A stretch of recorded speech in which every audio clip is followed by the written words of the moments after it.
E aí, pessoal, tudo bem? Continuando então, mais um capítulo do nosso lar. Capítulos esses que parece que eles estão passando por algumas pessoas do nas câmaras de retificação, pelo menos esses últimos dois, três capítulos, né? E capítulos interessantes, casos interessantes de cada um.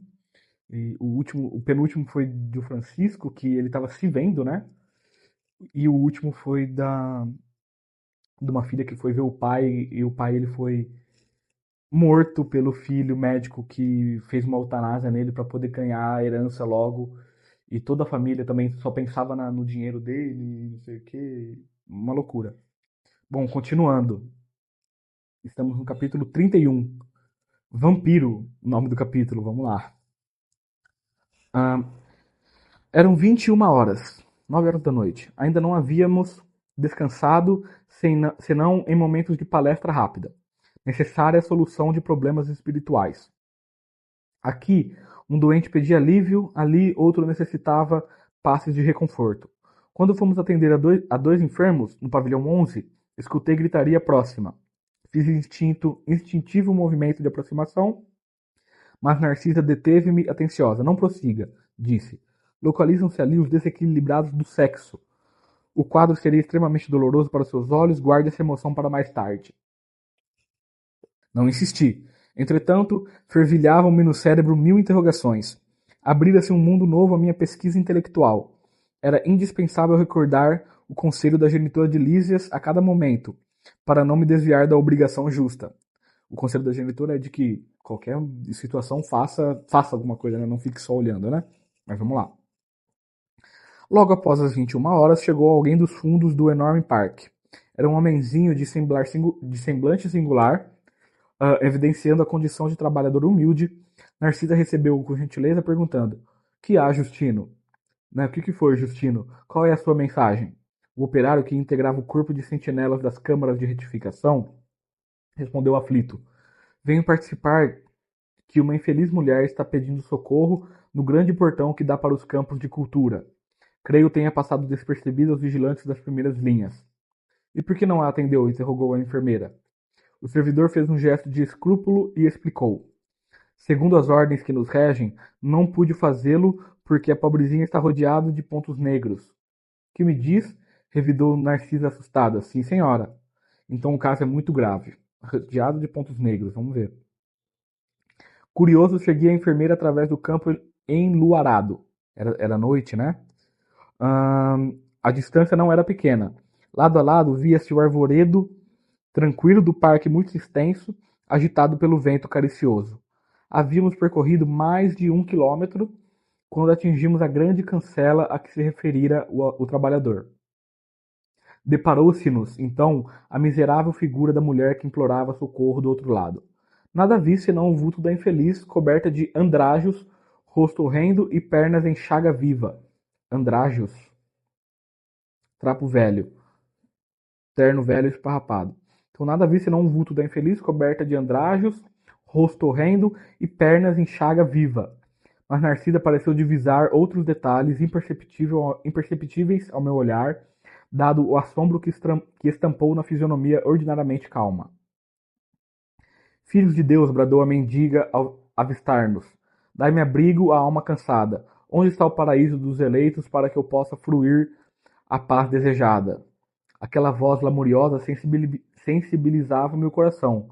Narcisa, por sua vez, mostrava-se comovida, mas falou em tom confidencial. Não está vendo os pontos negros? Não, respondi. Sua visão espiritual ainda está suficientemente educada. Não está. Sua visão espiritual ainda não está suficientemente educada. E depois de ligeira pausa, continuou. Se estivesse em minhas mãos, abriria imediatamente a nossa porta. Mas quando se trata de criaturas nessas condições, nada posso resolver por mim mesma. Preciso recorrer ao vigilante-chefe em serviço. Assim dizendo, aproximou-se da infeliz e informou em tom fraterno. Faça o obséquio de esperar alguns minutos. Voltamos apressadamente ao interior. Eu acho que ela falou para a moça lá fora, né? Achei que ela estava falando para o André Luiz. Bom, voltamos apressadamente ao interior. Pela primeira vez, entrei em contato com o diretor das sentinelas nas câmaras de retificação. Narcisa apresentou-me e notificou-lhe a ocorrência. Ele esboçou um gesto significativo e ajuntou.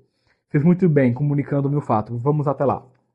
Dirigindo-nos os três para o local indicado. Dirigimos-nos os três para o local indicado. Ponto.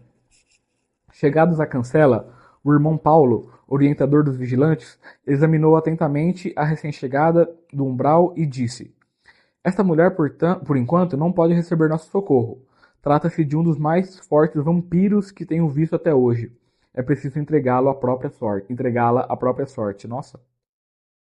Senti-me escandalizado. Não seria faltar aos deveres cristãos abandonar aquela sofredora ao azar do caminho? Nossa, exatamente, né? É a minha dúvida também. Narcisa, que me pareceu compartilhar da mesma impressão, adiantou-se suplicante. Mas, irmão Paulo, não há um meio de acolhermos essa miserável criatura nas câmaras? Permitir essa providência, esclareceu ele, seria trair minha função de vigilante. E indicando a mendiga que esperava a decisão, a gritar impaciente, exclamou para a enfermeira.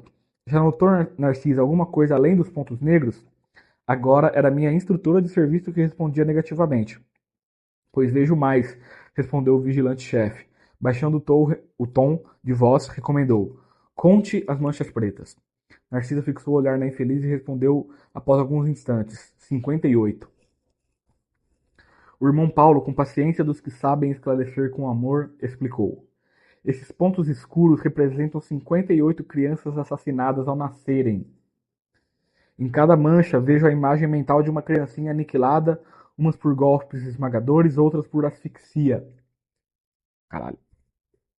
Essa desventurada criatura foi profissional de ginecologia. A pretexto de aliviar consciências alheias, entregava-se a crimes nefandos, explorando a infelicidade de jovens inexperientes. A situação dela é pior que a dos suicidas e homicidas, que por vezes apresentam atenuantes de vulto. Recordei assombrados os processos da medicina em que muitas vezes enxergara de perto a necessidade da eliminação de nascituros para salvar o organismo materno, nas ocasiões perigosas. Mas lendo-me o pensamento, o irmão Paulo acrescentou: Não falo aqui de providências legítimas, que constituem aspectos das provações redentoras. Refiro-me ao crime de assassinar os que começam a trajetória da experiência terrestre com o direito sublime da vida. Demonstrando a sensibilidade das almas nobres, Narcisa rogou. Irmão Paulo, também eu já errei muito no passado. Atendamos a essa desventurada. Se me permite, eu lhe dispensarei cuidados especiais. Reconheço, minha amiga, respondeu o diretor da vigilância, impressionado pela sinceridade, que todos somos espíritos endividados. Entretanto, temos a nosso favor o reconhecimento das próprias fraquezas e a boa vontade de resgatar nossos débitos. Mas esta criatura, por agora, nada deseja senão perturbar quem trabalha. Os que trazem os sentimentos calejados na hipocrisia emitem forças destrutivas. Para que nos serves aqui um serviço de vigilância? E sorrindo expressivamente exclamou, busquemos a prova. Cara, que coisa, hein? Que coisa, mano, porque justamente o André Luiz e a Narcisa, com a maior boa vontade, a querer acolhê-los, e a Narcisa, eu sigo com ela, faço os trabalhos, dou a necessidade especial para ela. Mas ele já, o Paulo, que mais esperto, mais vigilante, né? Por que existe o trabalho de vigilância? Justamente para isso, para pessoas que sabem já filtrar, né? E busquemos a prova, né? Vamos ver o que ele vai. Bom, o vigilante-chefe aproximou-se então da pedinte e perguntou: Que deseja a irmã do nosso concurso fraterno? Socorro, socorro, socorro, respondeu lacrimosa. Mas minha amiga, ponderou acertadamente, é preciso sabermos aceitar o sofrimento retificador. Por que razão tantas vezes cortou a vida a entezinhos frágeis que iam à luta com a permissão de Deus? Ouvindo-o, inquieta, ela exibiu terrível carantonha de ódio e brandou. Carantonha deve ser uma careta, né? Cara muito feia, cara, é bom. E bradou. Quem me atribui essa infâmia? Minha consciência está tranquila, canalha. Empreguei a existência auxiliando a maternidade na terra. Fui caridosa e crente, boa e pura. Não é isso que se observa na fotografia viva dos seus pensamentos e atos. Creio que a irmã ainda não recebeu nem mesmo o benefício do remorso. Quando abrir sua alma às bênçãos de Deus, reconhecendo as necessidades próprias, então volte até aqui. Irada, respondeu a interlocutora. Demônio, feiticeiro, sequaz de Satã. Não voltarei jamais. Estou esperando o céu que me prometeram e que espero encontrar. É pra ela, Minha mãe e meu pai falavam, vem a nós, né? O resto que se, né? Tipo, só quer o bem próprio, né? E fazer o bem, né? Eu tenho os direitos, mas o meu dever, né? Assumindo atitude ainda mais firme, falou o vigilante-chefe com autoridade. Faça então o favor de retirar-se. Não temos aqui o céu que deseja. Estamos numa casa de trabalho, onde os doentes reconhecem o seu mal e tentam curar-se, junto de servidores de boa vontade. A mendiga objetou atrevidamente: não lhe pedi remédio nem serviço. Estou procurando o paraíso que fiz por merecer, praticando boas obras. E endereçando-nos, dardejante olhar de extrema cólera, perdeu o aspecto de enfermo ambulante, retirando-se a passo firme, como quem permanece absolutamente senhor de si, né? Nariz em pé, assim, né? Como a gente diria hoje em dia, né? Acompanhou-a o irmão Paulo com um olhar, durante longos minutos, e voltando-se para nós, acrescentou: observaram o vampiro? Exibe a condição de criminosa e declara-se inocente. É profundamente má e afirma-se boa e pura. Sofre desesperadamente e alega tranquilidade. Criou um inferno para si própria e asseverava que está procurando o céu. Ante o silêncio com que lhe ouvíamos a lição, o vigilante-chefe rematou: é imprescindível tomar cuidado com as boas ou más aparências. Naturalmente, a infeliz será atendida a lures pela bondade divina, mas por princípio de caridade legítima, na posição em que me encontro, não lhe poderia abrir nossas portas. Acabou, né? Mais uma. É... Cara, que esses dois últimos capítulos foram paulada, hein? Tapa na cara, assim, né? Porque é isso, nem todos querem realmente serem ajudados, querem o bem, né? E se a gente não não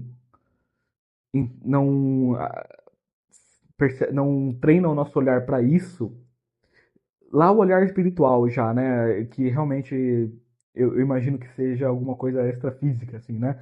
O Paulo Frutuoso, né, lá do Rio de Janeiro, do Lar de Frei Luiz, ele fala que um mentor dele, médico, ele perguntou para ele assim: você consegue ver além da pele? Consigo. Você consegue ver os órgãos? Consigo. Você consegue ver as células? Consigo. Aí você consegue ver, acho que as organelas celulares, né? Aí não lembro se, mas só que você consegue ver átomos? Aí ele fala assim: átomos eu já não consigo, ainda não consigo, né? Então, então esse poder, assim, é quase que, né? Tipo, o nosso olho a gente não consegue ter visão de raio-x, né? Aqui na Terra, na carne, né? Mas lá talvez sim. Mas, além disso, o Eduardo Marinho também fala isso, né? É preciso. A gente consegue já começar a ver bondade e maldade nas pessoas, né? A gente já consegue começar a treinar e perceber quem realmente quer alguma coisa, quem realmente está fazendo só por fazer e quer é, o bem próprio, né? Que é o vem a nós, mas o dever não fecha os olhos para o dever, né?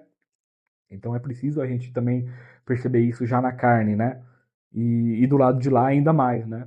Então, né? E falando sobre vampirismo, sobre vampiro, né? Que é uma coisa que ah, não sei se algumas religiões, mas algumas terapeutas holísticas falam sobre isso, né?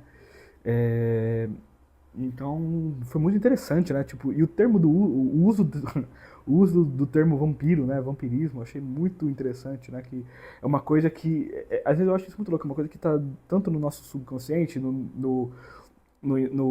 na fantasia, né? E é coisa de é coisa de imaginação nossa, mas só que é uma coisa que por que a gente inventou? Quem que inventou essa história de vampiro, né? Então, provavelmente deve ter alguém viu, mas só que, né, esse negócio de associar com morcego, não sei o que, né, mas essa pessoa má que só pensa, que é egocêntrica, né, e que tá sempre de nariz em pé e tal, né? Interessante. Beleza, pessoal? Mais uma, obrigado e tamo junto, valeu.